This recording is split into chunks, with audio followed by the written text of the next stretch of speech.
Uh-oh, we lost somebody. Oh, well, maybe they'll come back. All right, we're streaming. Nice. All right, if you want to let our friends in, Okay, I will go ahead and get started. sounds good.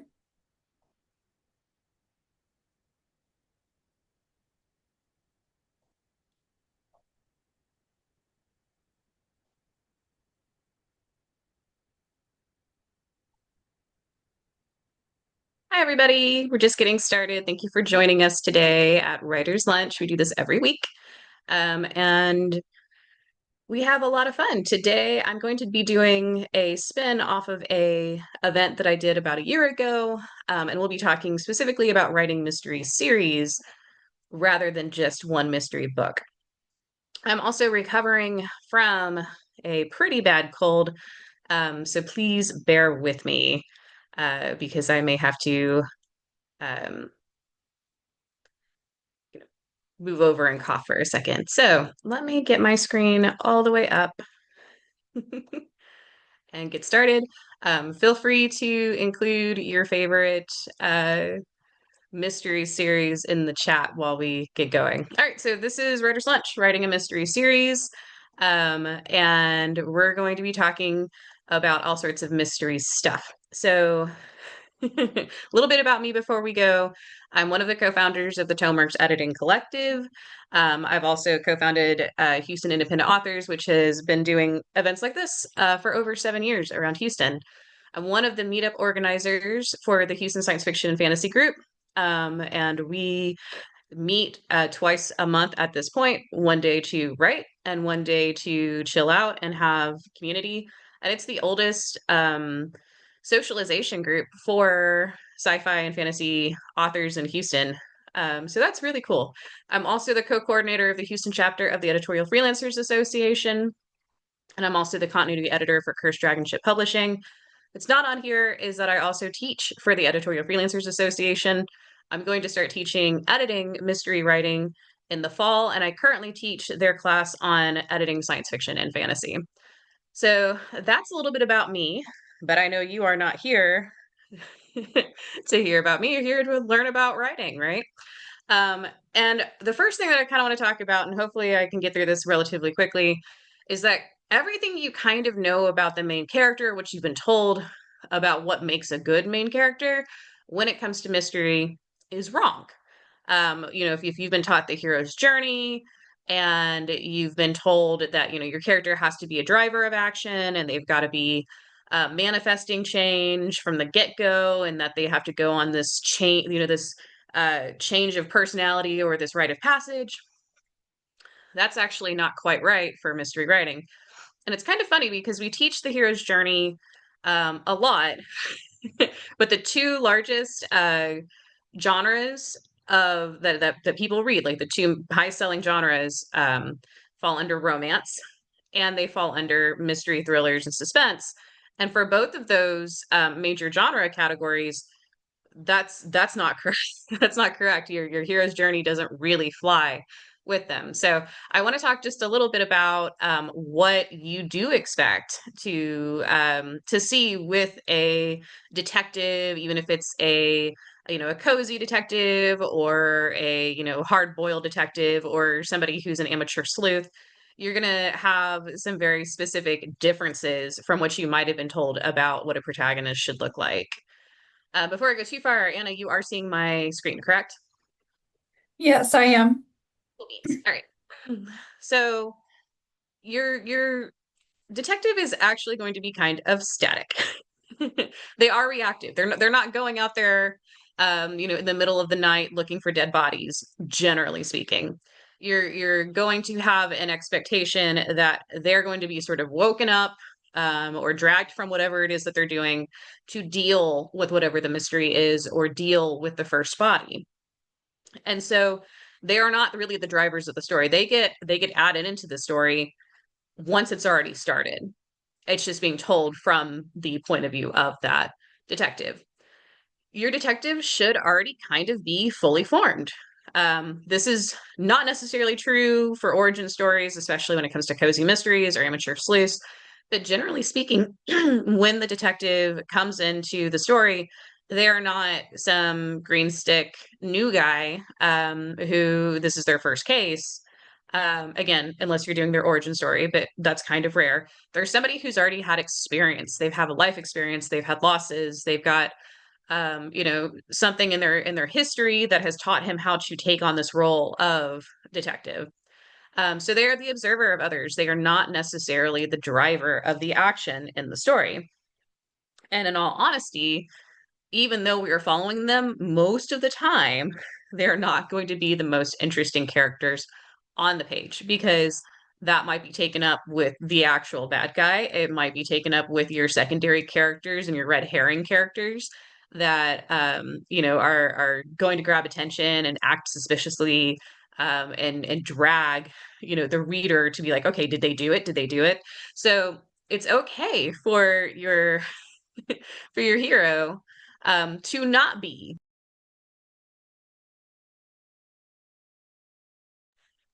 Shannon, I am so sorry. I was trying to admit Ryan, and I think you did it at the same time. And so Yeah. when it did, I accidentally clicked to mute you. So I'm No, really I think Sean sorry. said that before, but going back, it's okay. But so your detective, may not be the driver of the story. They may not change appreciably throughout that story. They may not be, proactive for good portions of your introduction because the story is coming to them. And they may not learn anything that alters their core personality throughout this investigation. And it's still a-okay. Now, you don't want somebody who's, 100% boring. But, those things that we consider the hallmarks of a hero don't necessarily fit when it comes to detective novels. The important thing for you, though, is that your character, even if they are static, that they aren't flat. This means that they have to come fully formed on the page. They have to have very clear, complex histories, as we already talked about. They have to be a unique character so that we recognize when they're talking, when they're thinking, and we're getting their perspective because that's what's drawing us into the circumstance they're in. If they're not fun, even if your definition of fun is miserable, because a lot of detectives are miserable, then you're not going to have reader attention. But these characters, they show up, their personality, their physicality, if they, especially if they have some sort of past history of injury, that's already there, that exists. Their mood and their vibes and their general demeanor should already exist. If they have quirks in how they talk or who they talk to, or what they won't say out loud, and their philosophies. They should already have a pretty full suite of ethics. And those things should be on the page and recognizable and kind of exist without the mystery having a bearing on them necessarily. So this person, even without the mystery, should exist, even if they're not exploring a whodunit or what have you. They still exist outside of that. And so when you're starting to plan your novel, please recognize like you don't need to build them into somebody new, but they have to show up on the page already set. So, one of the things that's really important for authors is to come at the process of making the mystery by actually starting off with character sheets for your detective. And so, if you haven't made a character sheet before, it includes a bunch of identifiers and qualities about the character so that you can display them on the page. So we talked about a few of these in the previous slide. These would be things like the external characteristics of the character. And this could be like scars that they already have from past, past traumas, if they've ever been in a car wreck, if they were shot in the line of duty, and that kind of thing. These are external characteristics that should already exist even before you start book one. The internal characteristics and the drivers should be there. So if this person was an orphan, and the thing that's driving them through the entire series is trying to figure out who killed their parents, you need to know that. You need to know that in book one. If they have specific, appearance things, of course, if they're heavy set, if they're skinny, if they're tall, if they're short, if if they have impetigo, if they've got, birthmarks, that kind of thing. So you want to make sure that you can draw from that to talk about that.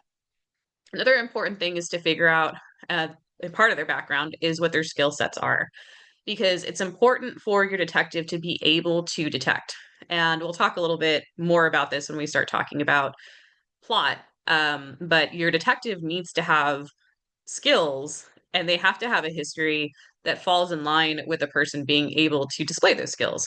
So I wouldn't necessarily expect a homemaker who's never had any experience besides growing up in middle class America, maybe playing clarinet in high school and then immediately having kids and attending house, to be able to know necessarily what color phosphorus is when it burns.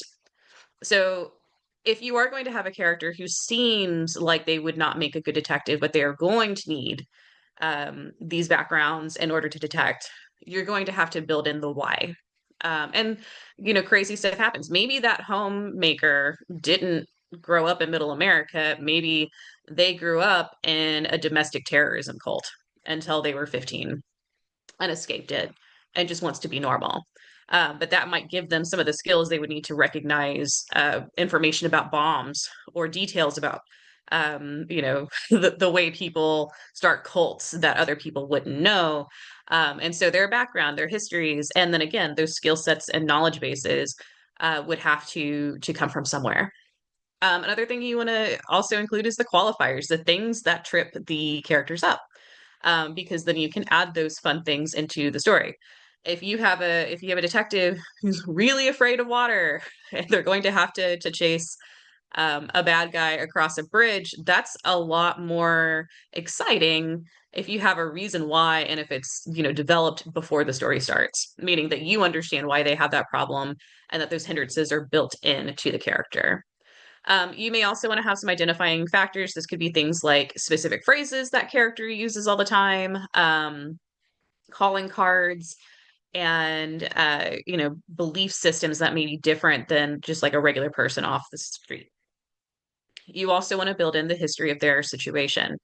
We talked a little bit about that with them being an orphan, or perhaps they lost their job because somebody framed them, and their desire might be to get their good name back, to remove the tarnish on their reputation.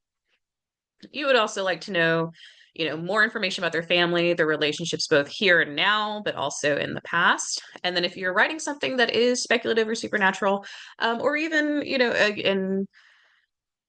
in the future, necessarily something that's magical, you want to know what technology they have. And then if they do have magical abilities, those should be something that you've sort of parsed out so that those things don't change throughout your series.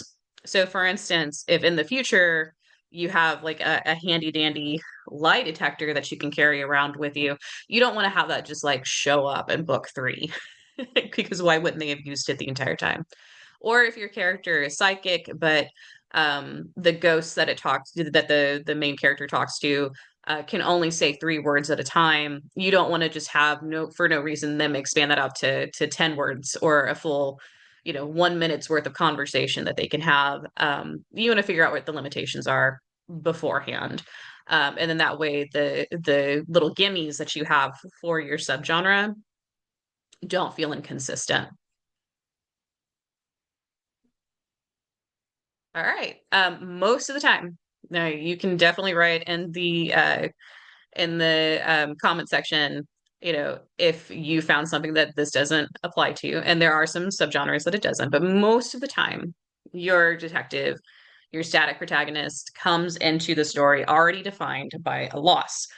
The main body, if you think of them as an actual hero, the main body of their story has already happened, right? Their pain is usually extensive and deep because they have lost family, because they have lost respectability, because they have been kicked off of their dream job, or they have had something that they should have gotten in a status or opportunity way stolen from them. If they've been framed for something, maybe they lost the scholarship to college, or maybe they were given a military discharge that was less than honorable because they had some really big, bad, terrible thing pinned on them that wasn't really their fault. So you want to know what they have lost, and you want to know what they're trying to accomplish throughout the series, irrespective of the mysteries. And most of the time, whatever it is that they've lost, that's what they're just trying to get back, right? If they've become somebody who doesn't have any security in life because, again, they've lost the status or the respect, and they are a down on their luck, gritty detective, then one of the things that they're almost always trying to do is make sure they have enough money to be secure, and get the things that come with, the sense of having enough money to be secure. Or if they've lost their spouse, the end goal may be to not necessarily get a new spouse, but to find love again. And so you want to think about these things before you actually write the mystery, because you need to define how the character has had loss in their past. So you know that you can put their pain on the page, regardless of which mystery they're solving at the moment.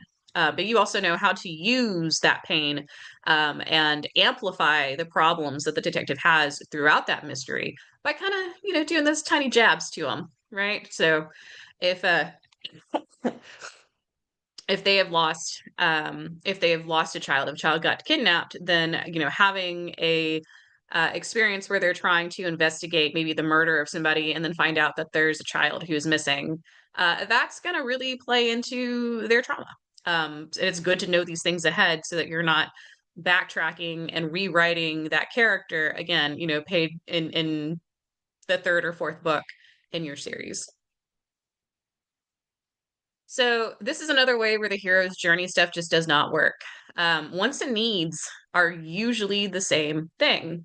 Um, Whereas in the hero's journey, your wants and your needs diverge pretty quickly, right? Because the wants that the person has before they go on their journey while they're in the regular world usually turn out to be the thing that, if they actually accepted, would destroy their growth. So this is different because you lost your parents, you want your parents back. You want it, you need it, it's the same thing. So it doesn't necessarily mean that it's a fatal flaw to accept wanting or needing that thing. It's not destructive to the character's personality to embrace the want. And then the hero may not even know what they want consciously, and that's totally fine, but you should know as the writer. And this is also kind of different from the hero's journey because most of the time the character knows pretty clearly what they want, but they may not recognize what they need until a little bit later in the book. Again, with the mystery, we don't need to grow that necessarily, or the changes between what they want may be minor and not life changing. It may not have to be something that alters who that detective is.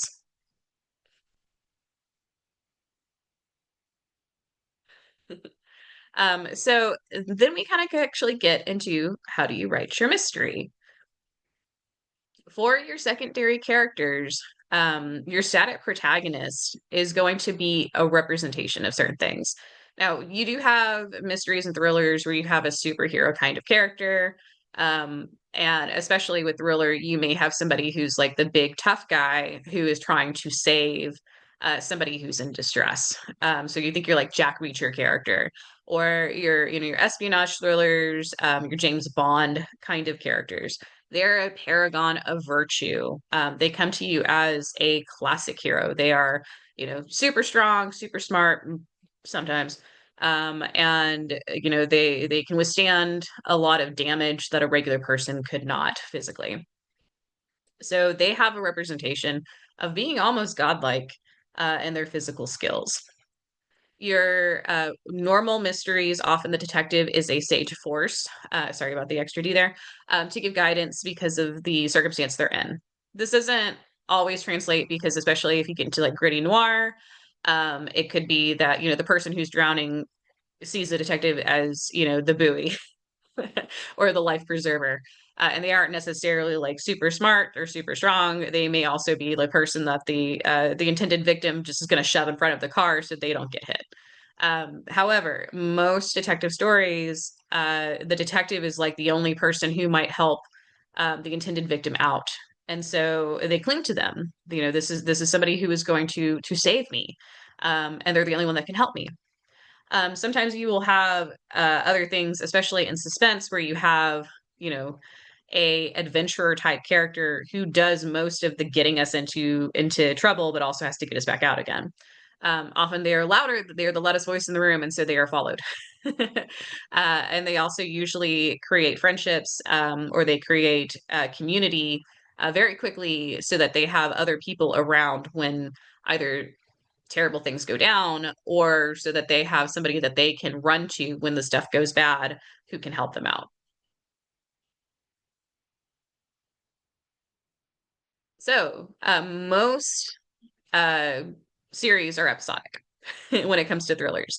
It's not necessarily going to be, like an epic journey where you have really distinct differences from one to the other as far as like what the character's situation is. Excuse me, the detective situation is from one to the other. Although minor differences are good to have. But your secondary characters are really the drivers of the story, and it's important to make sure that you're not falling into tropes territory, and that you make these secondary characters or the intended victims dynamic people who are interesting to the reader. Because again, even though they are coming back for your detective, you need to give them new and interesting situations and people to follow for each individual book. They need to be, either the hero or the victim of their own story. Their peril is what drives the actual plot. And they pull your detective or your static protagonist because of their need, because of the situation they're in. And most of the time, these characters have to be in what we consider a stuck gum scenario, where they are trying to fix things, but they make it worse. Kind of like if you get gum stuck in your hair, if you've ever had that happen to you, and you try to pull it out, more than likely you just get more and more strands stuck in it. And you need somebody else to help you get that crap out. So the more that they do to try to unstick themselves, the worse it is. And that's the reason why they need a detective or your static hero to help them.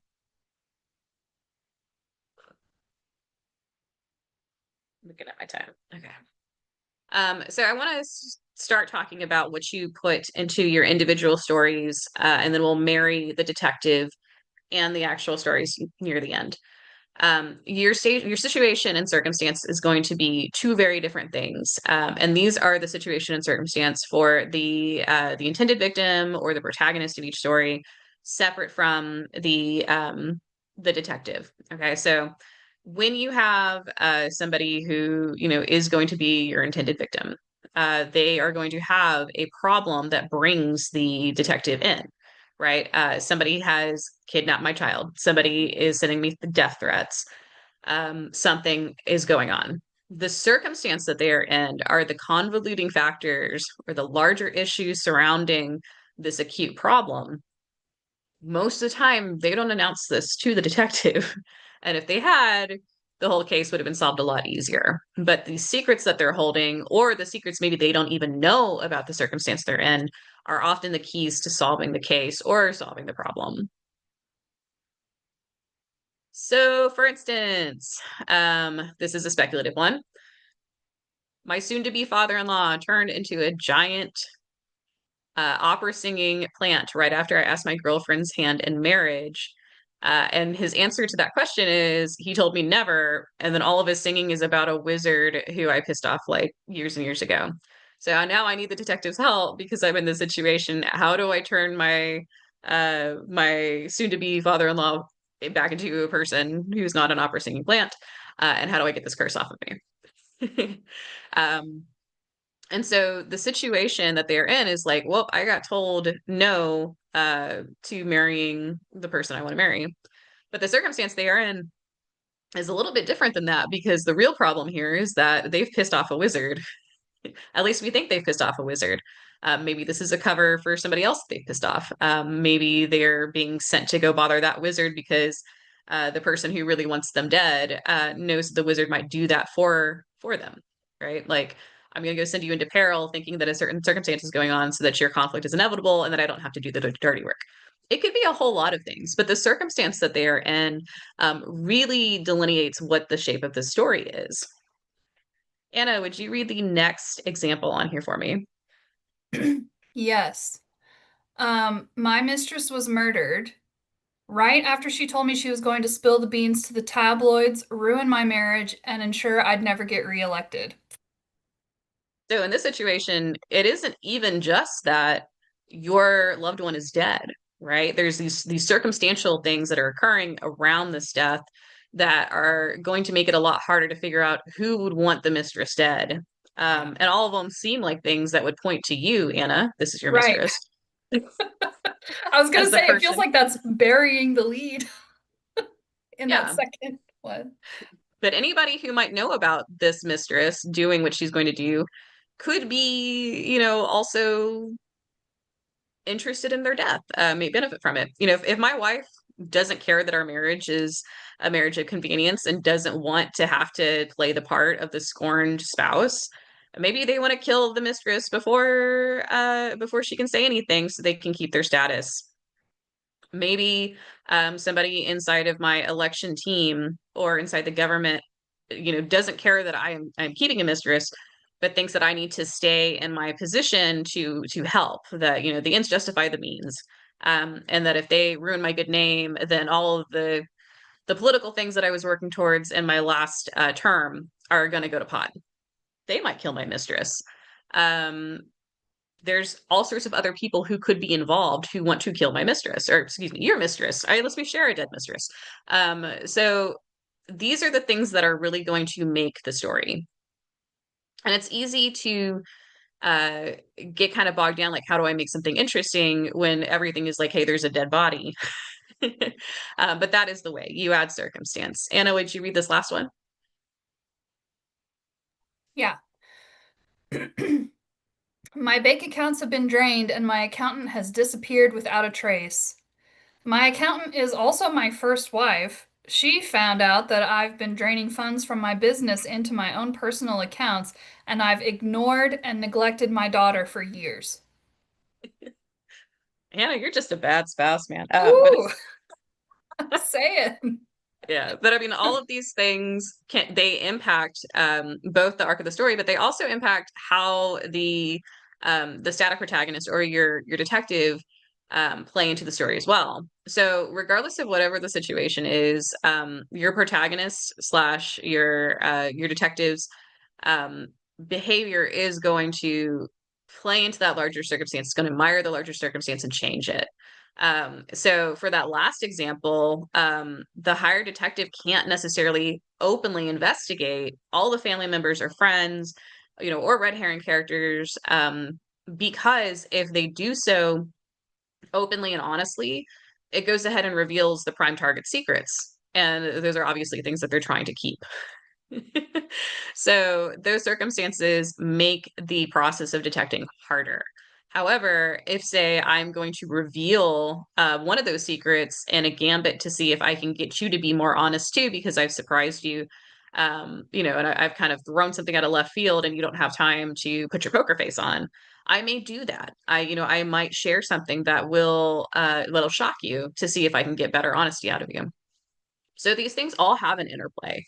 And it's important to think about the circumstances when you decide how your detective is actually going to go out there and detect. And then that way, when they do, it can make it feel like a more lived in a story, because the actions of the detective have consequences, the lies of the prime target have consequences, everybody's consequences snowball into more threat and more stakes for the characters who are in the story. Most of the time, you will have a series antagonist who may not be in every single book. The series antagonist and the book antagonist are going to be different, because the series antagonist is the antagonist that occurs for your static protagonist slash your detective, though they can be a problem or they can be a character in the books. So if you think about, like, Moriarty, he's not in every single Sherlock Holmes book, but he's in enough of them that he's gonna probably show back up. Or even if he's not the person who's the direct antagonist in each story, he might be behind them. Like he might be funding them or he might be sending them. They may be one of his stoolies or something like that. But you may not recognize him on the street, but he's behind everything. So Red John and the Mentalist is also another example of this. Most of the time, these characters will either be absent and just talked about, or they may be covert. So they start off looking like an ally of your detective in the first few books, or somebody who, even if they're not like a true ally, um, isn't a direct threat. They may just be a character on the page. One of the things that I think was pretty cool with the Sherlock Holmes that came out in the 2000s with Benjamin Cumberbatch. I'm going to say his name wrong. Did I say that right? But anyway, his Moriarty is like a lab tech, and he's just like some dupe. He's on the screen here and there, and does not. He is absolutely harmless seeming, and then it turns out that he's the bad guy. So your covert antagonist is pretty common, and it helps us see that character and have a visual of that character before we know the purpose and the larger arc. So yeah, you very much see the double crosser, the abandoner, the person who's willing to, sacrifice others. Martin Whitley, the dad in the prodigal son, proves that he is willing to kill his son, like in the series finale. Sorry if that's the spoiler. Tom Ripley is actually an anti-hero, and his thrillers are all about whether or not he's going to get caught. But for most of the characters, if you were trying to look at it from the opposite point of view, he would be the bad guy, and they would realize it near when they get killed. Paul Spector from The Fall, and then even Saruman to Gandalf. We have these characters who we think we know, and you have to, read or watch the content towards the middle or towards the end to realize, oh shit, we didn't actually know them at all. Your series antagonist, often at the very beginning of your series, should have more power than your actual hero, your static hero. And this is because your hero has to learn who they are and what their actual like nefarious plan is. And so, especially if the detective is down on their luck because of previous actions of this antagonist, they're not going to be in a position to really fight back. It's through the slow growth of the series that they have enough friends, enough either funding or stability, and enough, sense of hope again that they can truly fight back against this character. The series antagonist doesn't have to cause the original loss, but they do. Let me clarify that. The series antagonist doesn't have to cause the static protagonist's original loss. Like the series, antagonist isn't necessarily going to be the one that orphaned your protagonist as a child, but they have to believe that your static protagonist is to blame for their own losses. So they either destroy because they've been destroying for forever, or they destroy the series protagonist before this series begins because they see them as a threat, or they see them as somebody who has already caused them harm. Throughout the story, the series antagonists will actually end up proving themselves to be a sibling in skill and mental capacity. Once we know we are fighting a specific antagonist, even if we can't ID them on the street, if we have a name or if we have a shadow group or something like that, we need to have a repartee, essentially. Like, we have to have the duel that doesn't have a winner through books and books and books and books until you're ready to end the series. So when you are planning your series antagonist, you want to do the same thing where you create that character ahead of time. You write down all of their skills, you write down all of their personality, you write their backstory, you give yourself a character sheet so that you can do like a skill swapping thing where you can say, okay, the series antagonist has to be really good at this because the protagonist is also really good at this. And it's going to be kind of a crapshoot whether or not the protagonist can actually figure out their plan and save the day. Which of course, in some books they don't. But presumably most of the time you want them to win even if it's a very small win. Often they are from a very similar background as the static lead. This helps because then you can put them in the same place at the same time, and cause the original conflict. But you don't necessarily have to do it that way. There are some books where the antagonist does not care about the lead, and the static protagonist knows who it was that screwed them over, and is coming for them. And so the series antagonist is kind of in a swap position where now they are directly trying to fight the series protagonist because the protagonist has a vendetta. Hubris and zealotry and jealousy will often be their undoing. So your antagonist will have to make choices because they believe that they can get away with it, or they have to believe that they are fighting a true cause. And this will be their undoing because they won't look at the situation and realize that they need to back off. We're going to talk a little bit about the shape of story. I think I've got time. This may be a very confusing graph, and for that, I apologize. If you have any background with like setting the shape of story, this is something that Kurt Vonnegut, I think he was the first person I knew that talked about the shape of story, but I don't think he truly invented the idea of story shapes. But basically, there's different kinds of stories. So you could have the person starts off happy, they have something bad happen, good things happen, they're happy again. I can't see my hand. And so, there's a lot of hero's journey stories that start off like that. And then you can have the man in the hole where everything starts off good. And, oh shit, I fell in a hole. And then I kind of stay in that hole.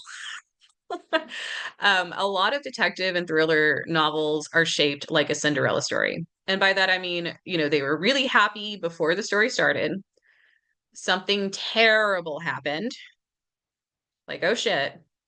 And then your story starts.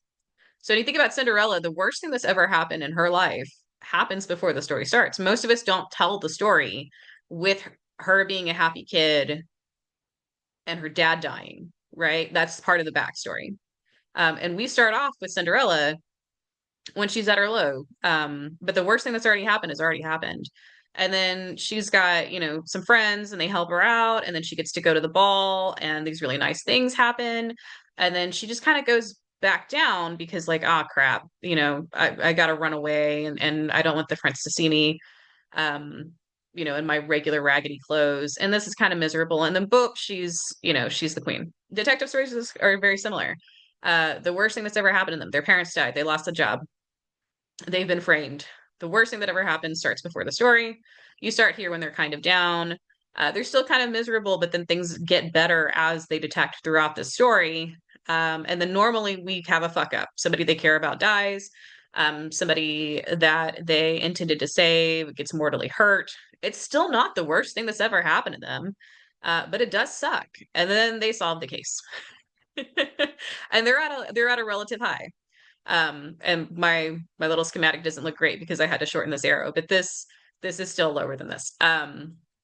So they hit a peak, and some stories will end with the static protagonist or your detective at that peak, and some of them will almost immediately drop them back down again. And so you need to think about how you want the shapes of your stories to occur, because are they ending on a high, or after they've solved the case and they thought they were going to be able to spend the rest of their life with the prospective victim, who turns out to actually have a boyfriend and blah blah blah blah, and then they realize like, well, I didn't get the thing I wanted. That's kind of a misogynistic version of it, but like, they help somebody out and everything turned out great in this mystery, and then that person gets hit by a car. Like, do you want to end it on that downer or not? Um, so most detective novels are Cinderella shaped. And throughout the story, you may want to have some rug pulls to send them back down to where they started at, especially if you want this to be a really long series. You may want to, have that variability. Anna in the comment section says, does whether you end on a higher note depend partially on whether or not your book is going to have a sequel? I mean, yes and no. I do know I think it's more of a genre thing, actually. It's the variability, it has to do with genre. Because in almost every single noir series that I've read, it ends on a low note. The win is temporary, it's short-lived. The world is still miserable. If you're looking at thrillers, and the way they usually do those is like, oh, you won and you think that everything is safe, and then in your epilogue, even if the detective isn't part of it, or the hero isn't part of it, we get information about a bigger threat, or somebody else who's actually concocting, this nefarious plan, and it's all falling into place. So even if the detective doesn't know about it, they have that rug pull because it's coming. So I would look to genre a little bit more to determine whether or not you should do that. Another thing too is like cozies don't ever rug pull. I mean, it's very rare to have a rug pull, and if it is, it's a gentle rug pull for cozies.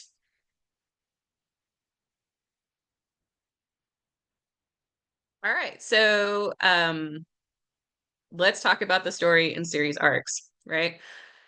Generally speaking, again, these are static characters. They're not flat; they're static. They stay the same, or the change that they have is so minute that you may only see a dynamic change in one or two of the books out of like five or 10. So getting what the static protagonist wants does not constitute dynamic change. If your new love, you get a new love if your old one was murdered. You have a found family, if your family was taken away from you. If were trying to figure out what happened to your parents and why you were orphaned, you discover the answer. If your name was besmirched, then you get your good name returned to you once you've vindicated yourself. So if you get what you wanted, that's not really the same thing as dynamic change. I just want to make that clear because yeah, that will happen, but it was the goal the whole time. So one of the things that it's important to do is planning your arc, because you don't want to end up writing a series and it get really big and then figure out you can't end it. And a lot of the very early, like golden era detective stories, the authors got so tired of writing about them that they killed them off. And they had a lot of backlash and outcry, and audience that just pissed about that. Sherlock stuttered to death essentially because the author just couldn't stand writing about him. But every time that he tried to kill him off or try to end the series, there would be like, scathing direct, threats or dismissals of his character, of the author's character in the newspaper. And people would take out ads to talk about what a jerk he was for not continuing to write. And it became very personal. And I don't think we're going to see a lot of that now. But you don't want to get disillusioned with your own writing. You don't want to write yourself in a corner so that you can't end your series. And you definitely want to have a clear endpoint. But I really urge you not to kill your character off. For your own good, for your own sanity. So it's important to plan your series arc and figure out ways to include it in the stories themselves. And one of the easiest ways to do this, if you've ever done any sort of screenwriting or you've followed episodic story, detective series on TV, is to use the A, B, and C story model. And so what that means is that your A story is the situational plot inside of each show or installment. And so that's the actual mystery that's being solved, or the actual like part of the mystery that's being solved. Because sometimes there's mysteries that go over the course of multiple books. Your B story is the static protagonist side plot. And this is, the story that has to do with the static protagonist, and it does carry over. So, say they have a relationship, and they're trying to maintain the relationship while also being a incredibly busy, beat down beat detective with the police force. So their B story is going to be the fights they have with their spouse, or them having to deal with disgruntled children who are starting to not like them because they're never around or they're always miserable. Are the things that will continue on through the story, but aren't necessarily the C story or the runner, which is the static protagonist journey back to normal, the process of them, recognizing what they've lost before the series even starts and finding it. So I don't know why Castle is in my head because that wasn't because Nathan Fillion is whatever. So in that story, your main character is a detective, and her mom was murdered under in mysterious circumstances long before the series starts. And her whole arc is peppered with her trying to figure out who killed her mom. So that's the C story. This is what will take them back to normal, or what will return them to standard, and give them back what they lost, or a representation of healing from that loss. So your A, B, and C story, excuse me. Um, Examples over here. Anna, do you want to read this for me? Sure. A story. Installment protagonist needs to turn his future father-in-law back into a human and stop proclaiming his historic misdeeds. This is our opera singing plant father-in-law. Right. Um, B story. Static protagonist must use the assistance of his adoptive sister, Delgatra the Seer, to determine who placed the curse. Static protagonist and Delgatra heal her anger at him for running away and abandoning her to try and find his real parents. Okay, so that's his B. So that's like, this is the family stuff going on. And then your C story, the thing that carries this on, because maybe he still hasn't found his true parents. He left to go find them. He still hasn't. What happens? Delgatra gives the static protagonist a letter that arrived after he ran away that proves his mother is still alive. Boom, boom, boom. So now we have our hook into our next book, because we're like, okay, what happened with his family? Even if his next book involves totally different characters and a totally different, magical mystery scenario. So this is one of the easiest ways to engineer your actual like beats in your series, is to say, okay, I'm going to include this overarching mystery in my C story, and make sure that each one of my individual books, or my individual episodes, is going to have a reference to it. And that will carry my readership through. And it's important when you do this to figure out how many books you plan to write. So that you set it up in a way that feels, appropriate and not lopsided. So in this one, this is the installment protagonist needs to find out what happened to his mistress and save his good name. And the B story might be that during the investigation, the static protagonist, or your detective, ends up in a tussle with Congressman Henry, who's a corrupt politician, who had originally hired a private investigator against the installment protagonist. So it plays into that mystery. And then Congressman Henry is later ruled out as a suspect, but not after telling the series protagonist that Henry won't be happy until he's dead. So then we have, this possible major antagonist, or he could be, a secondary antagonist throughout the series. However, at the end of the book, when the series protagonist or detective is filing pictures away, and putting everything up, because the murder is solved and the wife ended up doing it, the series protagonist sees the congressman in some of the pictures that he collected with a woman wearing a giant diamond that the static protagonist was kicked off the police force for allegedly stealing. So boom, boom, boom, we get back into the larger arc for that detective. He lost his good standing, but he has indications that somehow or other Congressman Henry is involved in that. So he's going to have to keep going after this antagonistic character to figure out when this picture was taken, or if it was taken after he supposedly stole the diamond, and he's going to have to interact and get into more tussling with this person. So that's kind of how you dive your series arc into your actual installment arc. This is a cheat sheet for you. Um, because again, you're going to want to figure out like how many books are in your series. If you only write 5 books, then the way that you throw in those that C story information, or how much of it goes into each book, is going to have to be a lot more and faster than if you're planning to write 10 or 20 books in a series and you just bank on this being really popular. So I would suggest, if you have never written a series before, give yourself maybe 5. And I wouldn't even say that to somebody who's writing science fiction or fantasy, but detective novels tend to be a lot shorter. There's a lot more to be said about formula, and it's generally speaking easier to write them more quickly because you don't have to do a lot of world building. The world tends to kind of manifest itself around you. And the thing you're having to focus on is interior like continuity and that the logic fits together. So in conclusion, if this is brand new to you, start with 5. That is how you test the waters. That is roughly, if you're writing very short, 300 to 400,000 words that I would suggest like committing to this. So in your first installment, most of the time you will reveal either the loss, like the actual concrete loss that the person has, or the want, because you're breadcrumbing. We understand he wants to find his parents, but maybe you don't know why he wants to find his parents. Generally, don't provide both.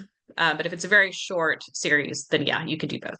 Your second installment or up to 25% of your books, you're going to reveal either the loss or the what that wasn't defined earlier.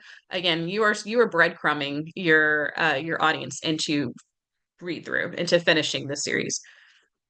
Your 20 to 60% sections, you're going to breadcrumb the backstory and players in the original loss as you build up them investigating their own I apologize, their own mystery, like their personal mystery. And then during the 60 to 75% mark, you're going to reveal key players and the elements needed to either solve the mystery or return back to normal or fulfill the want that they have. I'm being intentionally vague, but if you do have any questions, if that's not making sense, please tell me. Now, when you get to the end, your last books, your last installment -1, your penultimate book, you are going to have a story, like your actual installment story, has to have a character that mirrors the static protagonist situation. The static protagonist needs to learn from this because their own refusal to face their circumstance is what is stopping them from going back to normal. Normally, they have an aha moment about clues that they've either missed or misconstrued that gives them the key to defeating the bad guy. So, your last installment is the static protagonist actually solving their own mystery, but it puts their key players in jeopardy. So, if they're looking for their parents, their kid might get kidnapped in the last installment. If they're trying to get their good name back, they could be framed for something new in the last installment. So you're putting the things that they are considered key in their life in jeopardy in that last one. However, they're able to save the key, unlike during the original loss, actually defeat the bad guy and return to normal. Or you can kill them as a paragon of virtue and give them vindication and death, which I don't recommend. Very rarely do I see that done in a way that satisfies a readership, regardless of what genre it is in. But if that is what you want to do, plan it ahead so that the readership has the idea that death is possible. The expectations of safety for a character are something that really impact how an audience reacts to your writing. So if they are led to believe that everybody is safe because you're writing a cozy, and then you kill off that detective, which is pretty much what happens, with Sherlock Holmes, you're not going to have happy people. But if you're writing something that is gritty and where other people they care about die, and death is part of life in your universe, you have more room to get away with killing off your main character. So just be aware, think about it. I would suggest not planning for it, but again, people have made it work, just not many. I don't think we have time to do the let's plan a murder section, so I do apologize for that. But I would suggest, breaking down your ideas, both again by what murder do you want them to solve, and then what is their problem throughout the series, and see if you can merge these two things together. If you are, interested in watching this again, if this has gone by really fast, this will be on YouTube. And anybody who has signed up, like on Eventbrite or Meetup, or is in our Discord, I will send you links to this presentation. Are there any questions though? Because we do have like 5 minutes left.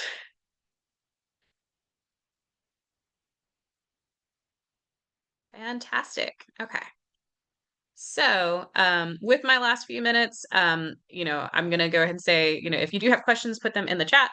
Otherwise, if you have an interest in having an editor look over your books, if you are looking to make sure that your plots are solid, that you're putting enough misdirection on the page while still providing clues so that your readers are saying, aha, now I get what that meant, not where did that even show up in the book. Um, think about hiring us as your editors. You can find us at Tomeworks Edits on Facebook. We're not very much on Twitter anymore, but we are on Blue Sky, LinkedIn, and then on Insta every once in a while. We do writers' lunches every single week, where we have one of our editors give you free education, because that's kind of important to us, is that you have a way to learn. So that is us. And if you do have any questions, again, go ahead and put them in the chat, or find us at Tomeworks Edits on any of those places. And yeah, Anna, am I missing anything? Did you talk about what we're doing next week? No, because I forgot. But I know Daphne is running. It is Daphne. Let me see if I can pull it up. What is she doing next week? Da, da, da, da, da, da, da. I know the week after is me. See. Apologies, guys. We normally have this part together, but Next week, my computer decides to not be slow. Next week, Daphne is going to talk about breaking up your book into chapters. And then the week after that, I'm going to talk about building characters. fantastic. And then I think the week after that, we are going to be talking about how we can, especially those of us of the Caucasian persuasion, can support Black authors, as well as highlight some of our favorites. Yep. Yeah, so that's what we got. I hope you guys all had a great session. Those of you who watch us on YouTube, those of us who joined us in Zoom, I really appreciate it. And I will get Daphne's event up shortly. If you found us on Meetup, you can continue finding us on Meetup. If you found us on Eventbrite, and this is the first time, go ahead and follow us there, because we do this again every single week. If you're interested in more free education, this is a great space for it. All right, I hope everybody has a great day, and